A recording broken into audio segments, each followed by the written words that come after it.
Good afternoon, everyone. We are so happy to see so many of our friends and peers here in our sidebar. Today, Jane and Van and Celeste has a wonderful subject for us to discuss. I will be in the sidebar. Please feel free to ask questions, to make a conversation with us, and we will include you in our conversation. I will see you in just a little bit. Hi, Jane. Hi, Vanessa. Hi, Celeste. Hi, Jen. Thanks for your Bye. Thanks very much. Jen. So as you know by now, Jen will pop up every now and then to tell us when we're going over time or to tell us when there's some burning questions in the background that we need to answer. So welcome to everyone. We are super excited for this event. And I think what I love about it is it's such a topic that hasn't come to completion yet, and it's one that's changing all the time. So we're just as excited to discuss it as you are. And as Jennifer said, we really want to encourage you to not just put your questions in the comment box, but also add your comments, add your views, share links to things that you think would be interesting to everyone. We really do want it to be a collaborate to navigate, not just between the three of us, but with all of you. So as you already probably know by now, if you've been joining us, we're not always collaborating to navigate and doing webinars. We're normally off doing our own training and consulting. And what we're going to do is we're going to split up our webinar into 3 questions as always. So Vanessa will take our first one around who's holding all the cards. Celeste will then take us into the royal flush and what that looks like for a candidate, like how do employers really attract those candidates. And then I'll end off with, okay, from the candidate perspective, what should employers be willing to take a gamble on, and what can they do from their perspective to be able to add value and attract top roles that they're interested in? So as I said, we're not normally doing webinars, but love doing them and doing them even more often. I'm normally training people in interview skills and coaching people on how to recruit the right candidates and how to find the right roles. So I'm going to hand over to Celeste to introduce herself, and then off to Vanessa to introduce herself, and then we'll go from there. Looking forward to this. Thanks very much, Jane. Thanks very much, and welcome to everyone. It's great to see such a great response. So yes, I think this is about the 4th or the 5th one that we've had, and we're on a real roll at the moment. And I just hope that we can just continue. I think it works for everyone, and it's a great network. I think a lot of people I've gathered, they've learned a lot from these collaboration sessions. So my claim to fame is that I'm a specialist and passionate about assisting talent attraction managers and teams with engaging, retaining, and attracting talent through building their employer brands and their value propositions, both inside and out, utilizing recruitment marketing knowledge to build the talent acquisition and marketing campaigns. And recently, I've been training organizations to reach their full potential through assisting them in building a relevant employer value proposition, because at this point in time, the market is so fluid and nowhere. Everyone is still grappling with what's happening. So necessary in order to re-onboard valued employees and companies to reframe what their talent management frameworks are going to be looking like as they move forward into the so-called new or next norm. So that is my DNA, and over to you, Van. Hey guys, how's it going? It's so good to see so many people here. We've got 74 people on this call, which is amazing. So who am I? Well, this week I'm a LinkedIn expert because I'm auditing a whole lot of LinkedIn profiles for one of our corporate companies. What I mainly do is talent sourcing training, which I've been training a lot to the UK of late, which has been fantastic. Just helping people to find talent in, some weird and wonderful places like your Facebooks and your GitHubs and your Stack Overflows and all of those things. I'm really excited for another webinar with my 2 peers here, Jane and Celeste, and thanks to everyone for joining us. So I'm actually going to kick it off with the first question. So I don't know if you noticed that we've got a whole card game theme around our presentation today. So the first one is, who do you think is holding all the cards? And just to give a bit of context to this question, which I'm actually going to start with Jane about, is that I'm seeing a lot happening is that, we've been previously in a very candidate strong, a client strong market where, a candidate strong market, let me refresh that. It's been a long week, where the candidates have been able to pick and choose where they work. Now we're sitting in a situation where there's a lot of candidates who potentially have been furloughed or retrenched or whatever it may be, the pretty word to call an awful situation. And now we're sitting in a candidate strong market. So how is this going to change things? So the question is, who is holding all the cards? Is it the candidates or is it the clients? And Jane, you can tackle this one first from your coaching perspective. Thank you, Vanessa. So I will tackle it from my coaching perspective and also from my talent acquisition knowledge and perspective. So I think when we say all the cards, I don't think anybody is holding all the cards. I think there's more of a balance of card holding than what we saw before. I mean, we knew there was the war for talent, and then we knew the candidates had won, and then we knew COVID came along, and we thought, are the candidates still going to be the winners? And having I'm part of a wonderful Kaffeeklatsch, a German kind of coffee club with Liz Lemke on every second Friday morning, which has also been a wonderful lockdown opportunity that's grown. But I was chatting to the people there about what they're seeing in Europe and what they're seeing in the US. And they're saying that they're definitely seeing the balance shifting towards a situation where the employer has more power. So we've seen the candidates have power, and now we're seeing those cards going back into the employer's hands, and they have more of a strength of position in selecting who they want for their roles. But I think we're also saying that, in terms of that, the candidates still have some power. So which candidates would still have power? I think it's the ones with the scarce skills. I don't think that's ever going to go out of fashion, no matter what trend we're in. And I think it's also a question of what are the cards, because I think the cards have changed. I think with all of our recent world developments and people being cognizant around being tolerant, there's more of an emphasis around intolerance for intolerance. And I think the people who are showing up as people we want to employ, or employers who are showing up as companies we want to work for, are the companies who are not just saying that we're intolerant towards intolerance, but they're really showing it in their culture. So if you look at the trouble that some companies have got into by saying that they're not tolerating intolerance, but then in their actions, in their tweets, they show up as something different, that definitely puts them in a weaker position, either to be employed or to be employing other people. So I think there's a shift. I think everybody still has cards, but I think some of the cards are different. Your thoughts, Celeste? I agree with you completely. I think obviously being in South Africa or Africa, our market has been, we had that high unemployment rate which is obviously now being fueled by the pandemic as well. And, the likes of the American market, for example, the shoe was definitely on the other foot in terms of where the power sat, so much so that, the candidates were actually, or the employees were jumping ship at a drop of a hat for any change in value proposition or change in buck. So there has been a huge shift. But again, our markets are very, very different.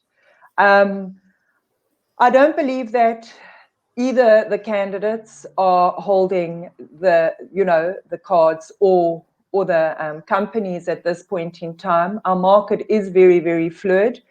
Companies are starting to relook, at what are they going to do to secure the high demand. The high demand skill set is never going to change. There always will be a high demand, and your high demand skills will know that they can still push for what the whole new, norm is going to be.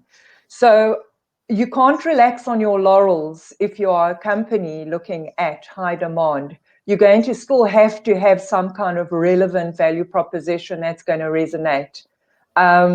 So I hope I've answered the questions there. In terms of the candidates are also starting to understand that what's doable and what's not doable. Even in terms of employees that are engaged within organizations, what might have worked for them before COVID, they might now have an appetite of working in a different scenario. Having worked remotely and saying, I actually quite enjoy the flexibility of being able to juggle, doing the school run as well as working, and proving that I can deliver remotely, not sitting in a bricks and mortar scenario. So I think, at the moment, the marketplace is very fluid. I think people are feeling their way still, both on the company talent acquisition side as well as on the candidate side. I don't know, Van, what do you think about this?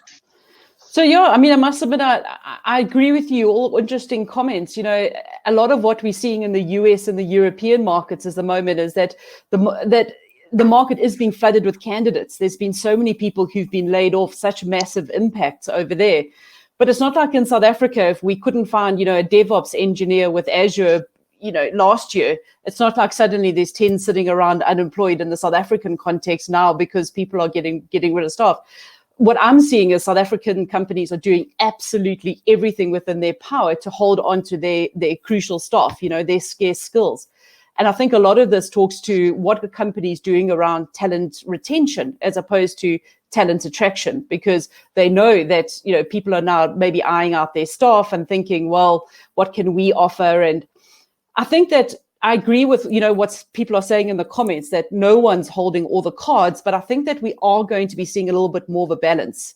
I know from a recruitment perspective before, if a candidate had all the right experience and qualifications, they literally were sitting with all the cards pre-COVID-19. I think those days are gone. I think companies are a lot more aware of what they're paying people. I think a lot of people have stepped up during this time of this pandemic. They've maybe realized they don't need to replace certain roles.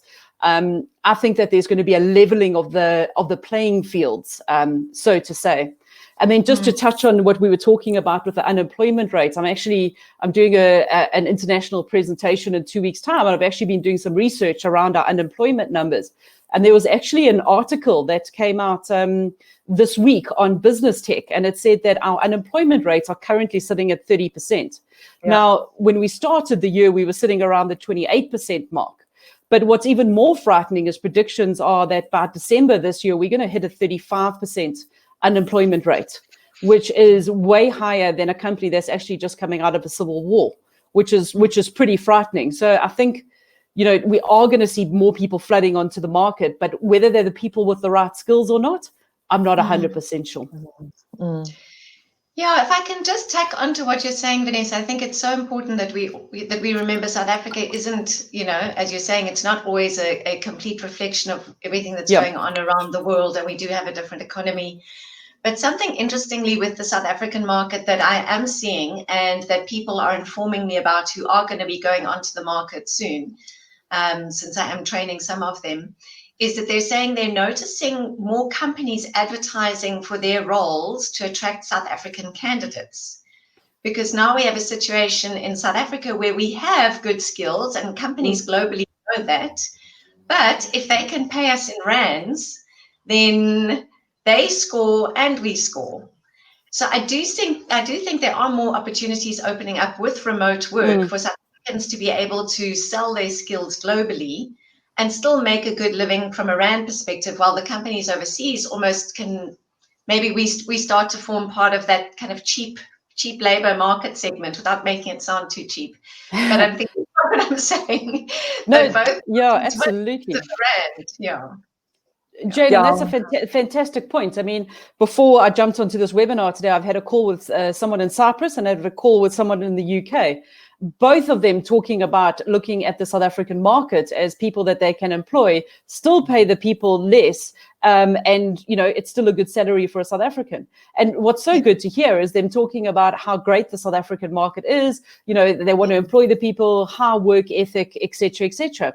And I think that it's a fantastic option. Who wouldn't want to stay at home, work from your home office, third bedroom, whatever you want to call it, and earn a foreign currency? I mean, I think it's a great opportunity for South Africans. I'm hoping it will maybe put a halt to the immigration numbers that we have been seeing. Yes, exactly. I agree. I think, and just hooking in there, I think the fact that, business process outsourcing is a huge, it's a huge industry sector that's growing, you know, on an ongoing basis. You know, it started with the call center industry and that, and it's amazing the job creation that has happened through business process outsourcing and BPESA, the institution that obviously promotes South Africa as a preferred offshore location when it comes to outsourcing.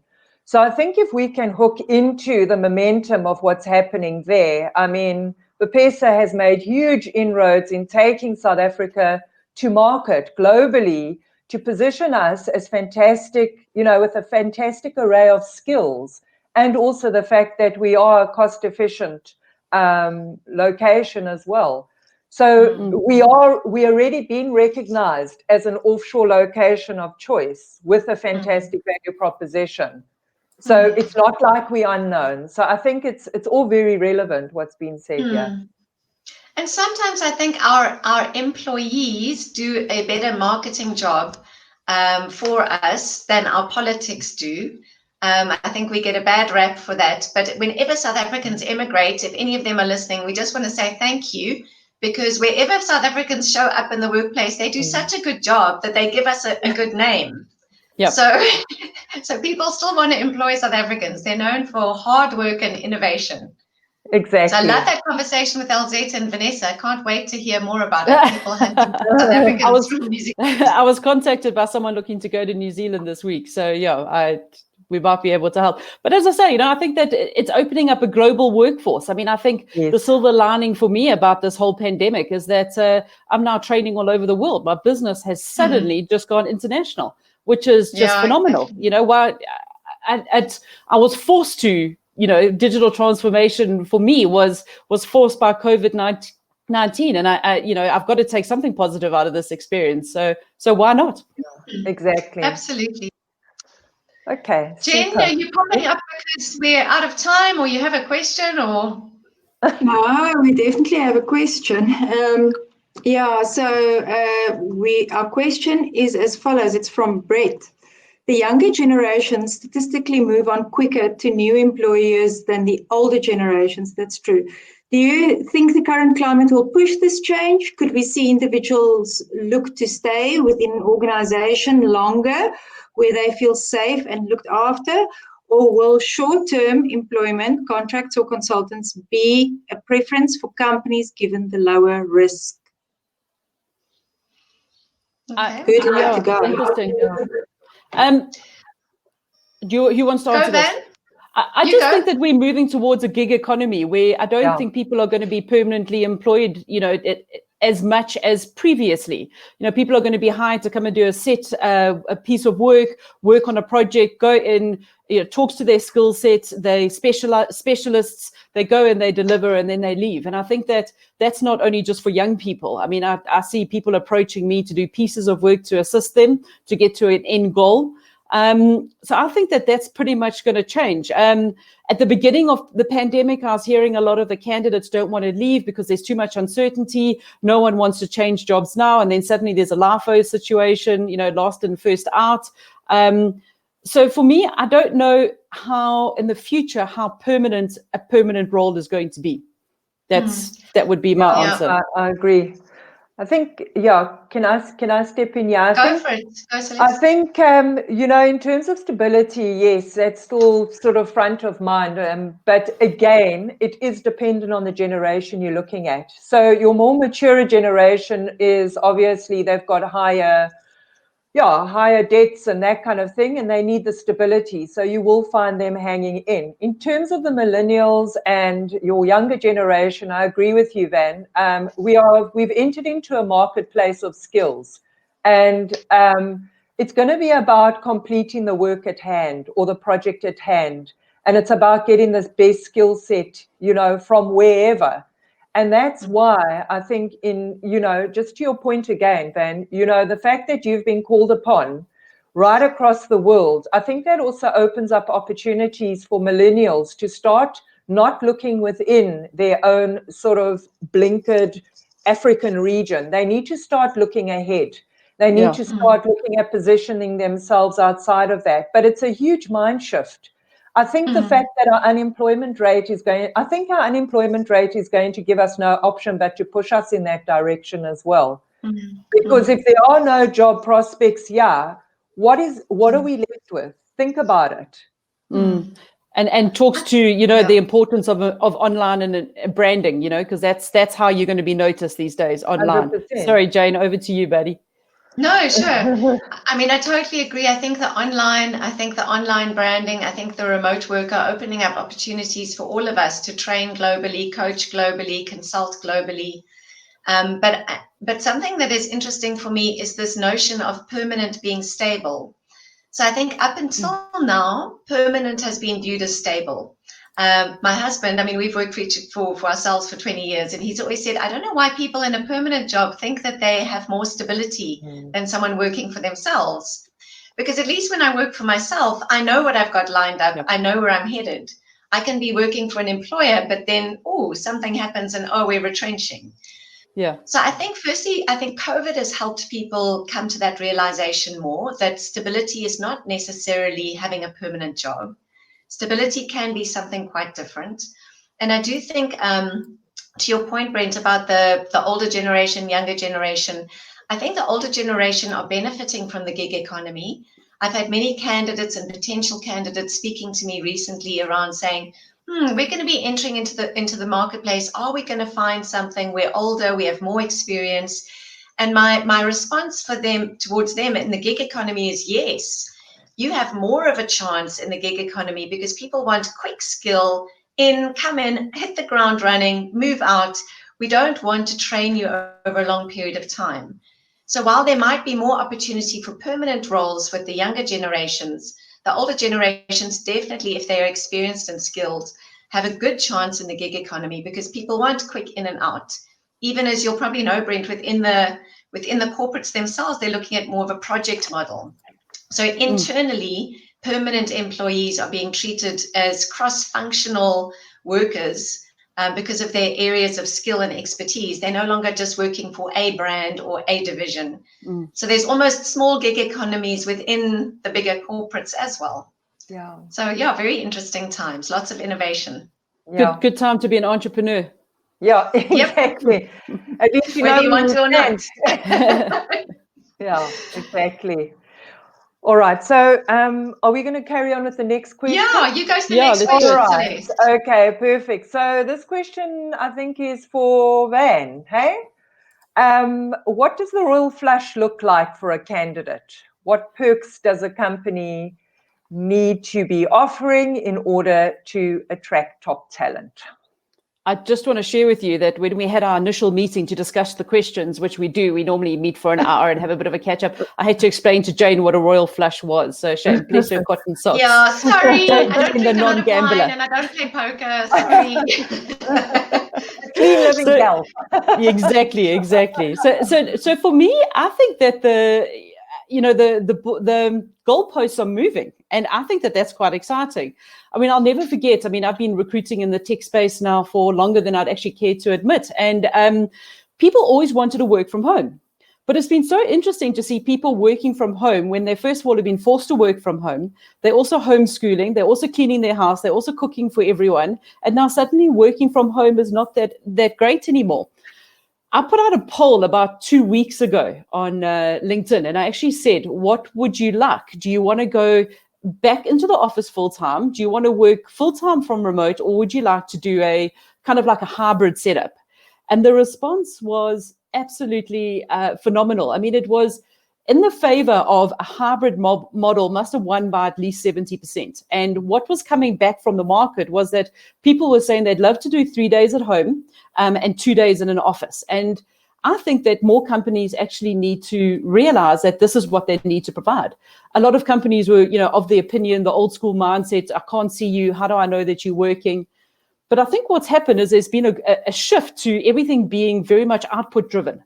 So if you are delivering, and you are meeting your targets and all of those things, then perfect, 100%. Then you're obviously working. So I think what we need to look at here is what's going to be important for the candidate.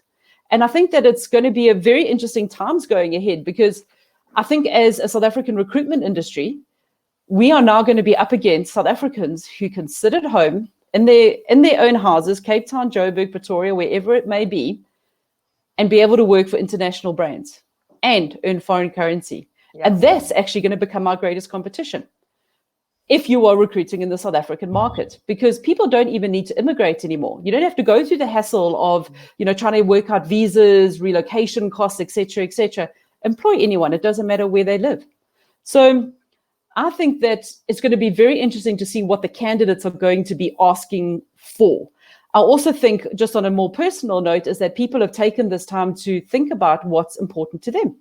And a lot of people who were killing themselves, working 12, 13, 14-hour days are now realizing that actually that's not the life they want to lead. A lot of people that I can see are, stepping back, thinking, I'm not chasing the almighty dollar or rand or whatever it may be anymore. I actually just want to be happy with what I'm doing. And if a company can meet a candidate halfway and allow them to still have every Friday off to garden, or every Tuesday and Thursday afternoon off to watch the cricket match or go and coach their son's cricket team, they potentially going to be the winners, because it's moving very much into who's going to best look after the talent. So that's Brilliant. my views. Yeah. No, so over to you, Jane. Such good views, Vanessa. And I agree with you in seeing people take a step back and think, okay, what is really important to me? And I think, from a coaching perspective, I'm definitely encountering that, seeing people reflect and think about, who am I really? What value can I add? What value do I want to add? So I think there is that tension, though, between what people want to add and how badly they need to work. Because now with the power shift changing a little bit, there is that, okay, I'm going to have to work whether I want to or not, but I still want to hold on to what I value. And the interesting thing also, I think, about the, people realizing they don't want to work as much as in burn themselves out, is I also, though, see people who are getting more burnt out working from home because they're not putting the boundaries in place. And as somebody actually said to me yesterday, who I'm starting to coach, she said, I'm having a little bit of a problem here, because I'm working from home, I'm doing everything from home, and once I'm finished my working day and had dinner, I don't know what else to do with myself, so I just go back to my laptop. So I think in this lockdown time, people almost go back to work as a default, but in the process start getting burnt out. So there's those things to consider as well. I do see global companies, offering South Africans jobs, but not necessarily always in their foreign currency. Sometimes to their benefit, they offer it in rand, so that we feel like we're scoring, but they are really scoring. Yeah. So I think there is that comes into it. And I think there's different ways that companies need to start attracting people and are attracting people. So I think, as I alluding to earlier, the intolerance about intolerance. I think candidates are looking for different things. And so to attract people, you have to stay ahead of the times in terms of offering things that people are now asking questions about. You say that this is your culture, but is it really? You say that everybody gets equal opportunity in the company, but when it comes to it, who really is being promoted? Or you just kind of in this pool of people who look like they could be, but in reality, maybe because of gender or race, you're not being promoted. So I think as South Africans, that can be a sore point for us as well in terms of what we've come out of and are still trying to address. But it's something that companies really have to be very clear about and transparent about and very progressive about if they're going to be wanting to attract the best people. So looking at their culture, looking at what they communicate, to your point, Celeste, looking at their leadership style and saying, okay, is this something that the scarce skill people are going to be interested in? Thanks, Jen. So I know the employer branding is I think just hooking into what you're saying there, and I want to take it introspectively in terms of what companies are going through, because I think what they are doing internally is going to actually play out on what they are going to do in terms of packaging themselves and taking themselves to market in order to attract the best candidates. And just with training, with my training that I did, what came through very strongly is, again, to Van's point, that a whole finance department was not allowed to work remotely because the CFO was not in favor of that until the pandemic struck. Now they can see that it's very, very doable. Now what's happened is these employees are saying, now, once the pandemic passes, am I going to be given the option of continuing along this vein because it works for me? Or are we going to go back to the bricks and mortar? Because I've just showed you I can deliver working remotely. So what I'm saying to you is that with companies looking at their existing employee workforce, they are having to reframe what they are doing internally in order to repackage their value propositions. If those value propositions are not compelling enough, they are not going to retain or engage their people the way they have been. What does that mean? That means that they cannot go to market and have a compelling EVP in order to attract the best talent as well. So it goes right back to what perks. And then again, just to your point in terms of, let's talk about diversity and inclusion, which is coming up over and over again. What is the intention there in terms of companies? Are they walking the talk or are they not? To some individuals that are looking at that as a very strong cultural element in terms of delivering on their value proposition, it cannot be a farce. It cannot just be a label. It needs to be in the doing as well. So all of this is happening, and all this controversy around the inclusion, diversity and everything over and above the COVID is coming into play. And it's interesting because it's changing the dynamics in how candidates are looking at employers of the future, and it's changing how employers are looking at candidates in the future and the kind of culture match that they're looking at promoting. Great points. Yeah. Very good. And there's been some great comments in our chat. If you guys just want to, I haven't been looking. Yeah, there's been some really, really good points around this as well. So thanks for your input. I mean, we're not the ones who claim to be the experts in these fields, but we like to share with you and to have a collaboration. That's hence our name. Yeah, I think, Karen, just, we were talking just now about boundaries and saying that it's up to candidates to set the boundaries. And I think that is so important to discuss up front. And I think a lot of candidates would be afraid to, because they think, if I set my boundaries too strongly, am I still going to get this role? Am I still going to be perceived as someone who goes the extra mile? And I think it also talks to our culture in South Africa, which can be sometimes more towards micromanagement and a lack of trust. I'm so refreshed, speaking to another company this morning who wanted coaching for somebody. And the manager said, I want the person who works for me and works under me to know that there is room for mistakes. There's safety to make mistakes. I want her to take risks.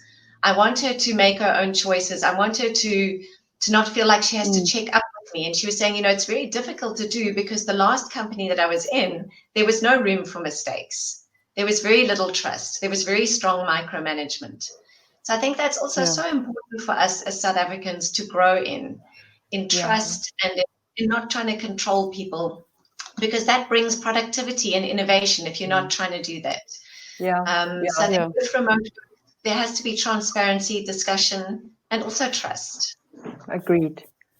Agreed. Yeah. And I think it takes it right back to the whole leadership within organizations as well. I think they've also had to really not only empathize, but I think also to build the trust aspect and allow those people that are working remotely to prove that they can deliver, not having to be under the same roof as them. So that whole factor is about, okay, so what is our model going to be moving forward? What is that model going to look? Is it going to be high on trust? We spoke about diversity and inclusion. So does that come more into the fold, especially when you're looking at recruiting for leaders? Yeah. So it's very interesting, because I think a lot of people are going to turn around and say, well, look, it was fine during a pandemic that I could sit and work at home. but now you want me back in the office 5 days a week, 8 until 5. I'm sorry, that doesn't work for me anymore. And again, do we then see like a second wave of candidates flooding onto a market? I don't know. It's going to be super interesting to watch. Yeah, that's a recovery period. No, sorry, there's somebody, an HR director, who's based in the UK for a little longer than she wants to be because of COVID. And she was saying she's been working remotely and leading remote teams for years on an executive level. And she said it's so interesting because what she's seeing is companies advertising roles with remote work to try and attract candidates. But the way that they're explaining it, articulating it, and advertising it makes it so clear that they still don't really have a grasp on what that involves. Yep. And so they say, yes, come along, work remotely, but by the questions they're asking and by what they're stipulating, you're thinking, okay, are you really set up for this? Do you really know what this is going to involve? Exactly. And another I think interesting... Sorry, carry on. No, just to say from a South African, from a South African perspective, is that the biggest difficulties that I've heard are to do with our connectivity issues. Around, do people have data? A delayed training with my last client because they were waiting to get a laptop and a 3G card to a new starter. I think that's literally been our biggest hurdle. It hasn't been the mindset of we can learn online. It's been, can everyone have the capability in order? And, let's face it, you're sitting through 2 days worth of training. You need to have some kind of an uncapped connection, So that's been the most challenge. Yeah, I found exactly the same. I found that, in the beginning, people it's not that they didn't want to be trained online. It's just they weren't set up for it. Yeah. And I saw an ad, interestingly, by Amazon recently, saying that part of your requirements to be able to get this job is to have a certain amount of bandwidth, Wi-Fi, whatever. It's interesting to see that actually come into the job requirements now. Yeah. Absolutely. Yeah. Well, one of the companies I was talking to this morning have actually put a guy on hold because during his interview, they kept on losing him on an online video call. And they just said, well, look, if we're going to recruit you to work for us, you can't keep on getting lost on online calls when you phone in candidates abroad, or having video calls. Exactly. Very interesting. Yeah. Shame. Yeah, we found also with training coaching globally that we had to actually get some solar power because we knew that our European clients would not understand us saying, oh, sorry, it's, load shedding. Yeah, but thank goodness that hasn't been a reality over, during lockdown. I mean, I think that probably could have been the final nail in the coffin, but yeah. You're right, man. That and no alcohol and cigarettes, how to really stretch a person. How to really push us to the end. Yeah, exactly. Some weird, social science experiment or something. Sick joke. Okay, so should we tackle question 3, Jane? Celeste, I thought you wanted to add something before we go to question 3. Did you, or no? I think I've said my bit. Yeah, thank you. Okay.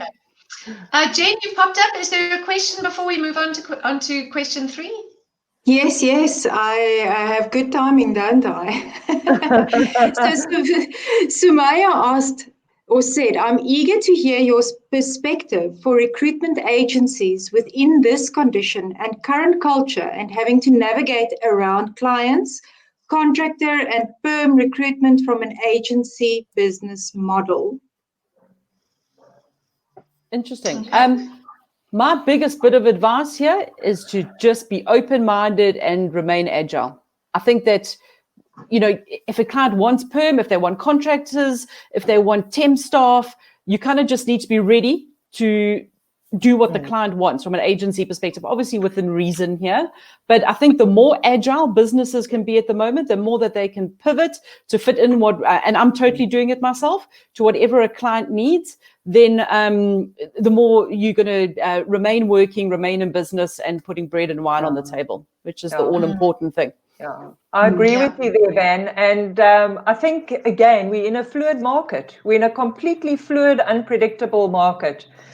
There are no answers. So the more agile you are, the better. I think also, and again, this leads me to Greg Savage's whole story with regard to people, attempting to want to go towards the temp and the contractor and that sort of way of running a business model.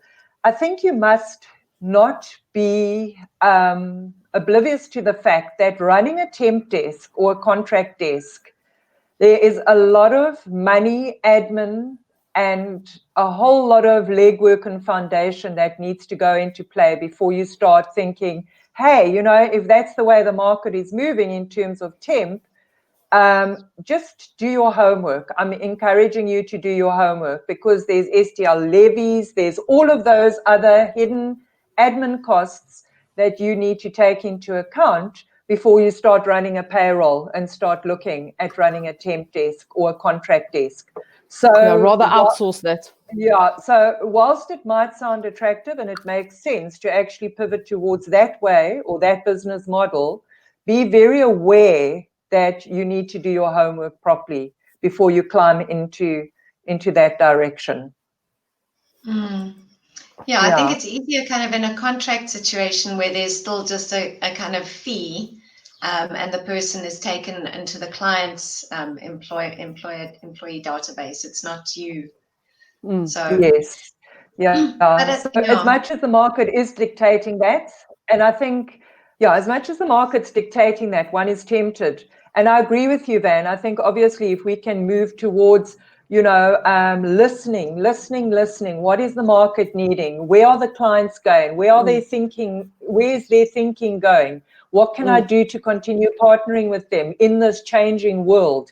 Remain fluid with your discussions, with your interactions, with your engagements. Keep listening for the buying signals as well, because they're going to come through eventually.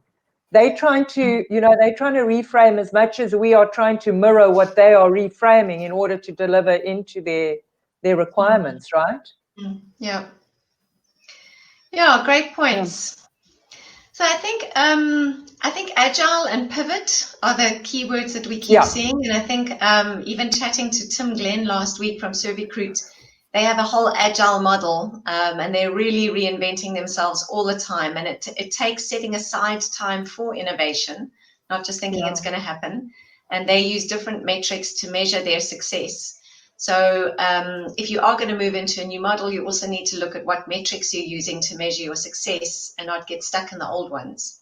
But if we're going on to our last question and we're saying, okay, what do employers need to be willing to take a gamble on when they are now, talking to this remote work, gig economy, or all of those things? If an employer is taking somebody on, where do they need to give a little bit for a candidate that they really want to hire? And also from a candidate's perspective, if we're saying that balance of power is shifting, what do candidates need to be able to show in terms of adding value so that they will be the preferred person? So two aspects there. What do employers need to take a gamble on? And how can employees show their value add? So Celeste, Van, I don't know who wants to go first. I don't mind taking that. Again, I was listening to a very interesting webinar.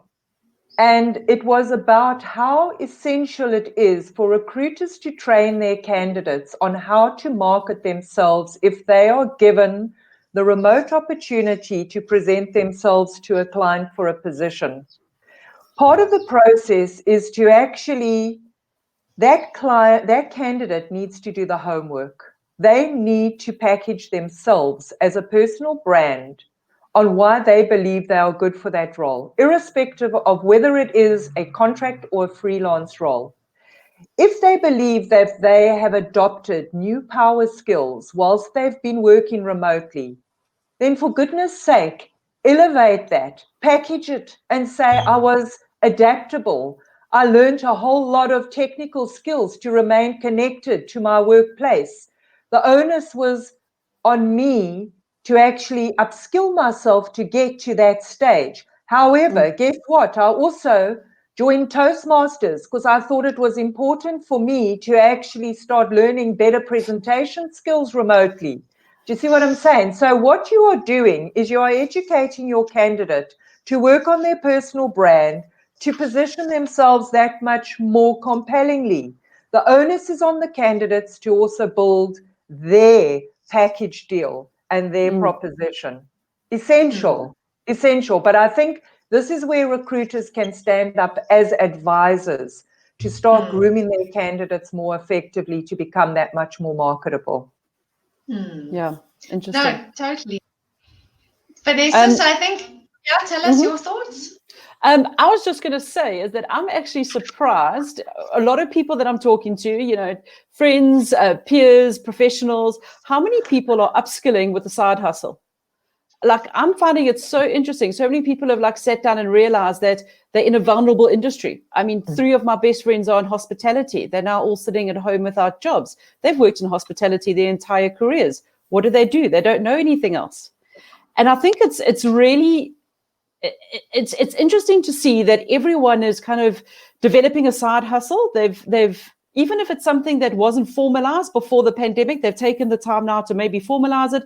Every second person that I chat to is talking about coaching or something like that. I mean, I've even got a mate who's looking at now restoring furniture.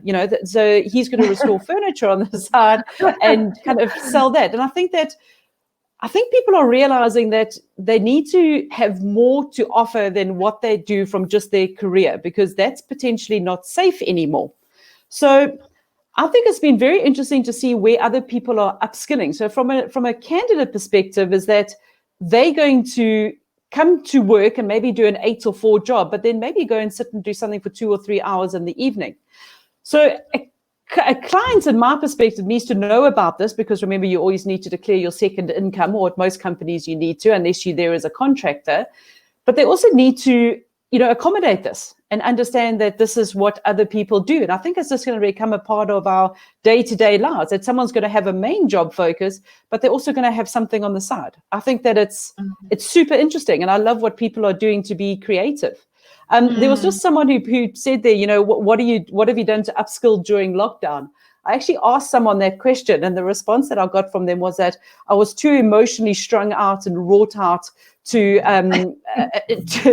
actually learn anything. And I thought, well, I appreciate your honesty. She was at home, she was a teacher, she was homeschooling her 3 kids, and she just says that she even stopped baking because she read an article that if you were baking too much, you were a control freak, because you could then control the outcome. So yeah, very interesting discussions around the pandemic and all of that. Yeah. So sorry, Jade, over to you, babe. I think that's really tough. And I think, more of the articles that I do see recently are around that point, that along with this lockdown, there's so much pressure that people start to feel that I should have upskilled, I should have started a new business, I should have, and that it needs to be a sense of it's okay for people to deal with it in their own way. And that somebody who didn't now write a book or learn a new skill or whatever, everyone copes with stress differently, and everyone is wired differently in different situations. Yeah. So I think it's really tough. I think just to go back to the point of what we've discussed, the 3 of us previously, is that all 3 of us have not rearranged our sock drawer. I know people that are on their 20th iteration of their sock drawer. No, and it's true. And we were just saying before, this call, that we all quite shattered. And I mean, I sat back and thought about it the other day, that I haven't been away or on holiday since January, which I'm sure a lot of people have. And we've got to watch ourselves. It's going to be a problem. But even if you aren't working for someone, if you're working for yourself, then you're working to get work. So there's no rest. Yeah, exactly. I think another thing that was brought home to me quite strongly, a reality check, is a very good friend of mine. Her school's closing down, and she's a teacher there. So all of a sudden, you've got a situation where she's saying, I teach, as in hospitality. So being where I am at the moment, I'm saying, well, there we go. We have to start progressing. Do you know that you can learn how to become an online teacher? And you have got teaching skills that overseas markets would kill for. And don't underrate yourself. Don't just look within our African market. Look beyond, because that is a possibility now for you to teach overseas. So whilst you have one door closing, she has the opportunity of maybe earning foreign currency and upskilling herself in the online space. So our lives, as hectic as it is, and there's people reaching cul-de-sacs like this, and all of a sudden the innovation and creativity has to kick in, whether it be someone baking on the side, or like your friends in hospitality. What do I do now? Yeah. You're forced to actually start thinking creatively. Yeah, I think along with that, Celeste, it reminds me, my husband is a holistic executive coach, and he was coaching someone the other day who was also needing to reinvent themselves. And I loved his approach to coaching, where he's been talking to people about don't see yourself in terms of your job title. Yeah. And I'm defined by that. I'm defined by what I have been doing. I unpack each skill and see where that skill can be transferred or applied, maybe in a completely different industry. But sometimes it helps to just have a trusted friend or coach that you can speak through that with, because people are blocked in their own thinking and it's very hard to get out of it. Especially if you are feeling anxious, then it's not very easy to be innovative. So you need to find a trusted space to be able to process that. Yeah, completely. So yeah, and I loved your point, Vanessa, about just people being nimble. I mean, companies are saying they are now needing to be nimble and responsive to all the changes in the marketplace. And candidates need to be able to show up and show how they have been doing that already. Yeah. So it's not just about the technical skills. I think companies are saying, okay, you say that you're flexible, you say you're agile, you say that you're a quick learner. Show us examples of that. So back to a competency-based approach, which I'm passionate about, but it's about saying, okay, show us evidence of it. Don't just list your strengths. That doesn't sell people. You've got to sell with evidence. You've got to sell with credibility.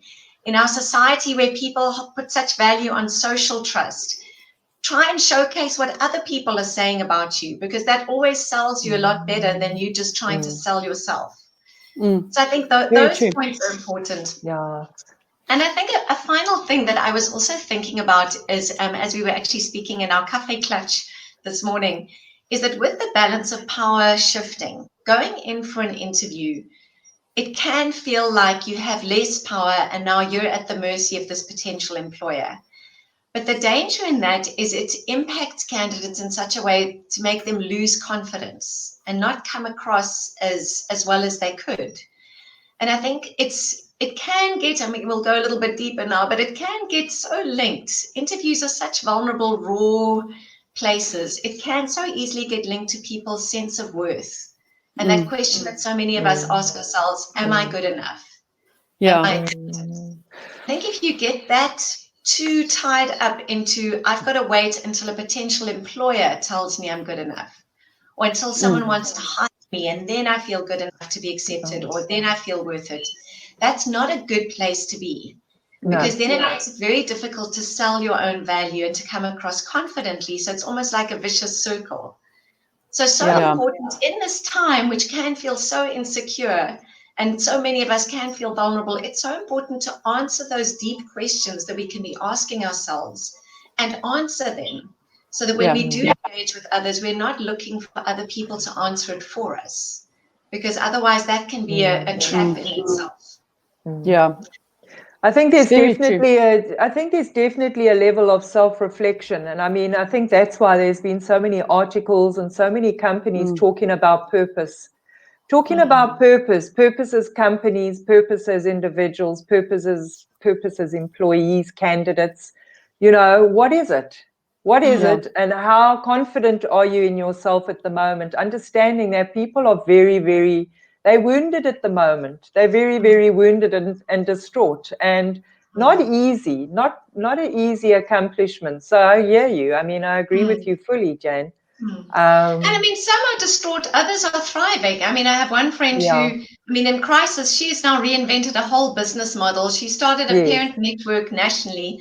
I mean, she just, I mean, if I think, and Vanessa, I have to say this, Vanessa, if she ever had to sell herself in being a multitasker, I mean, she would win hands down. If I can just give you one piece of evidence, people. During this webinar, I get an alert in the side of my screen. Vanessa has tagged you in a post in SourceCon, and I'm thinking, how did she do that? How did she manage to be in a chat and read It's the all about comments automation. and post? So definitely one of those future skills sitting right there. Thanks, guys.